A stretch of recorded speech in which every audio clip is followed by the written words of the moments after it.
Ich begrüße euch ganz herzlich bei der News-Sendung Panorama, moderiert aus Bern. Heute gehen wir mit euch wandern. Mit dem Bundesrat Albert Rösti sind wir unterwegs am Öschinensee. Arbeiten nach der Pension. Was sagen die Menschen im Kanton Bern dazu? Und wir besuchen den König der Schweiz, der ursprünglich aus dem Berner Oberland kommt. Wir machen zusammen eine ganz spezielle Wanderung. Der Bundesrat Albert Rösti war nämlich am Öschinensee unterwegs und dort hat er unter anderem über die Bergregionen geredet. Die sollen zum Teil ja in Gefahr sein, auch wegen dem Klima, das sich verändert. Meine Kollegin Toni Schacko wollte vom Bundesrat Rösti wissen, was er darüber denkt.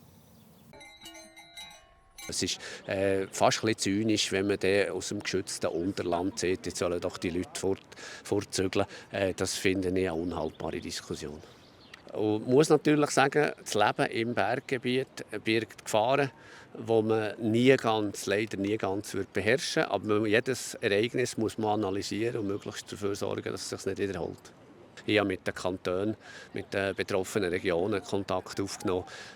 Ich glaube, das ist das, was man machen im Moment. Und dann natürlich ist es am Bund, möglichst Kantone zu unterstützen in der Wiederherstellung. Für mich ist es vor allem um die A13 gegangen. Ja, ganz klar. Wir müssen die Alpentäler weiter besiedelt lassen. Das ist für den Zusammenhalt der Schweiz ganz wichtig. Ohne Leute in diesen Tälern, die arbeiten, kein Tourismus, eine deutlich geringere Wertschöpfung. Und wir haben ja nicht Platz für die Leute in den Städten. Wir müssen mit den Naturgefahren leben, wie man das seit Jahrhunderten in diesen Gebieten hat gemacht hat. Und wenn es tatsächlich so sein soll, was in der Vergangenheit nicht war, dass so ein Ereignis häufiger ist, müssen wir sicher dafür sorgen, dass Anpassungsmaßnahmen auch noch besser gemacht werden. Also wir müssen es anpassen an die Natur. Leider geht es nicht umgekehrt, es ist nie umgekehrt gegangen und das ist also ein klarer Auftrag. Die Leute müssen hier weiter wohnen, wie das übrigens auch. Und gleich hat man auch das Gefühl, es gibt einen dichten Stress in den Bergen, wenn man schaut, was alles für Bedürfnisse eben mit dem Tourismus, mit der Umwelt, mit der Energie, mit dem Verkehr auf die Region prasseln. Gibt es da wirklich ein realistisches Szenario, dass man das alles vereinen kann? Ja, ich tue dem ein bisschen entgegenwirken. Also, es ist im Tourismus halt schon so, dass zu viel oder zu wenig sehr nah beieinander. Und da ist mir lieber ein bisschen zu dicht als viel zu wenig. Im September stimmen wir über Biodiversitätsinitiativen ab.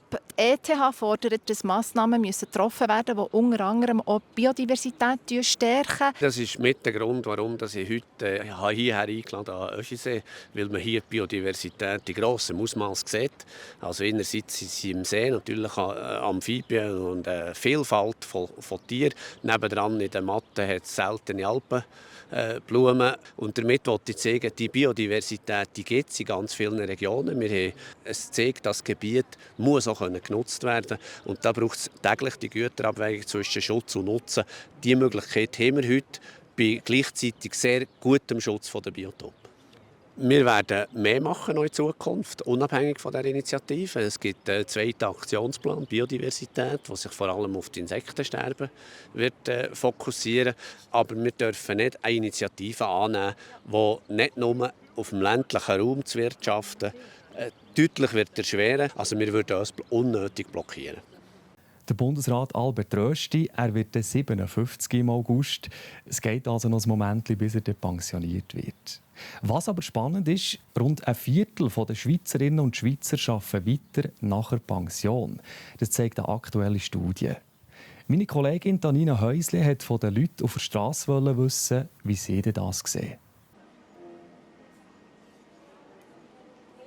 Kannst du dir vorstellen, nach der Pensionierung weiterzuarbeiten? Es kommt darauf an, wie lange das noch geht. Also so wie die Tendenz ist, es steigt ja die wo man pensioniert wird. Und dann ist man vielleicht alt und erbrechlich für noch zu arbeiten.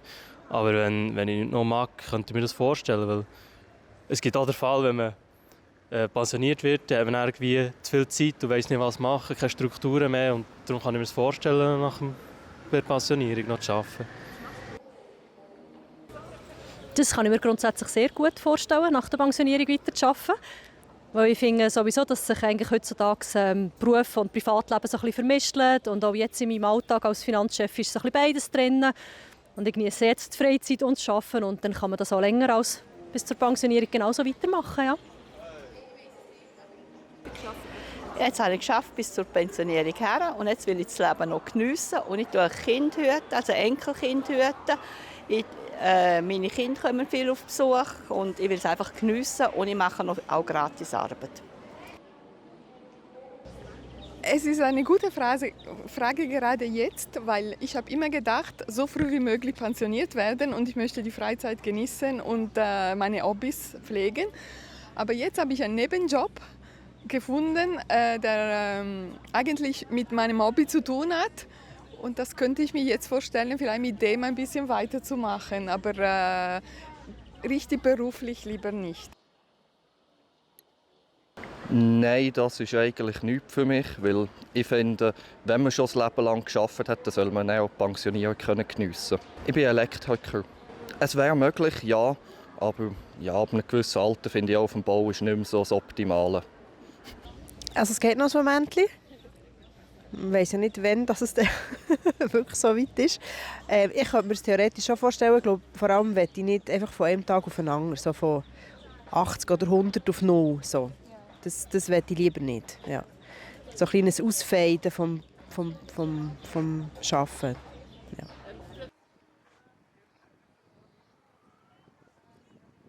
Und jetzt gehen wir noch zu jemandem, der sehr einen speziellen Job hat.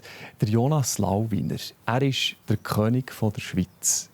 Diesen Titel hat er sich selber gegeben und wir besuchen ihn, der 29-jährige Monarch aus dem Berner Oberland, oder genauer gesagt aus Interlaken.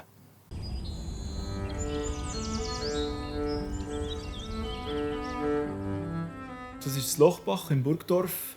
Das ist der imperiale Hauptsitz vom König der Schweiz. Und von hier aus leite ich alle meine Operationen. Eure Hoheit, könnt ihr uns beschreiben, was eure nächsten Pläne sind? Vielleicht Bundesrat werden? Ja, der Weg dorthin ist auf jeden Fall mal eine Option, die ich mir offen würde halten würde. Politische Wege im schweizerischen Politsystem wäre sehr interessant in der nächsten Zeit mal anzugehen. Ja. Man hört es ein bisschen vom Dialekt her. Ihr seid ursprünglich aus dem Berner Oberland. Warum ist euer Hauptsitz nicht dort? Ja, es hat sich so ergeben, weil halt das Gebäude hier war und das ist mein Lieblingsobjekt. Und deswegen ist jetzt der Hauptsitz hier oder im grossen Gebäude im Lochbach. Jetzt haben wir über das Berner Oberland geredet. Das Schloss Iseltwald wäre doch der ideale Sitz für einen Monarch wie euch. Ja, wäre natürlich wunderbar, ja, wenn ich es zur Verfügung gestellt bekomme, würde ich gut auf das Schloss schauen. Was ja noch gut wäre, mit dem Panzer könntet ihr dann überfahren über den Brienzersee. Ja genau, ich könnte über den Brienzersee fahren mit 10 km/h. Das würde tiptop gehen. Dürfte ich halt einfach nicht, gell, wegen der Verfügung. In der Schweiz darf man nicht mit Fahrzeugen ins Wasser. Entweder ist es ein Wasserfahrzeug oder ein Landfahrzeug. Ein Amphibienfahrzeug, das jetzt auf der Straße unterwegs ist. Aber wie habt ihr das auf die Straße bekommen?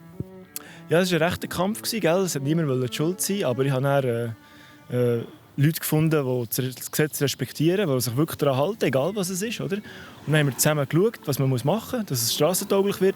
Das haben wir dann geschafft und deswegen hat das jetzt ein weißes Nummer dran. Man hat es ja auch schon gesehen auf dem Bundesplatz. Sieht man es vielleicht ja mal im Berner Oberland noch? Auf jeden Fall, ja. Ich fahre sicher noch ein Teuerchen durch die Schweiz eines Tages damit.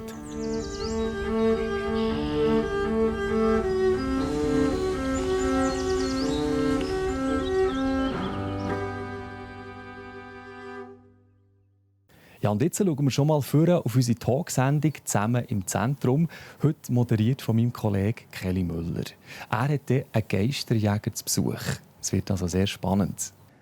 Heute bei mir zu Gast ist der Präsident von Ghost Hunters Schweiz, der Thomas Frey. Er erzählt uns alles zusammen, was ums Paranormale geht, was Geister sind und wo sie zu finden sind. Heute bei uns «Zusammen im Zentrum». Können wir vorbeischauen. Und jetzt aber zuerst noch eine andere Frage. Wo ist eigentlich der Sommer? Vielleicht wissen es ja unsere Kollegen von Meteo News. Sie schauen es dann genauer an in ein paar Sekunden. Das war es für heute. Schön, habt ihr reingeschaut. Macht's gut. Das Wetter wird euch präsentiert von Made in Bern.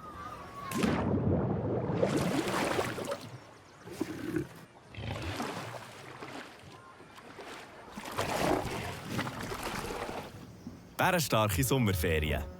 Made in Bern. Hier ist das Wetter auf der Plattform J, meine Damen und Herren, dem Donnerstag, wo sich zuerst noch oft recht sonnig präsentiert hat und dann hat es aber auch wieder ein bisschen zugetan. Und es ist dann dort regnen und weiterkommen. Und morgen Freitag sieht es sehr unbeständig aus. Wir haben hier das Tief über der Nordsee, wo wetterbestimmend ist.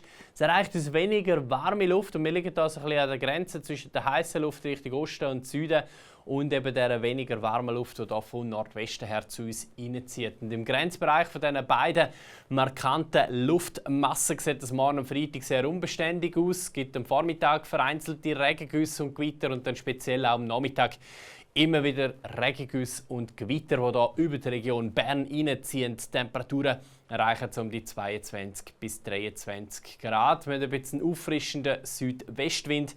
In Gewitternähe sind kräftige Böen möglich.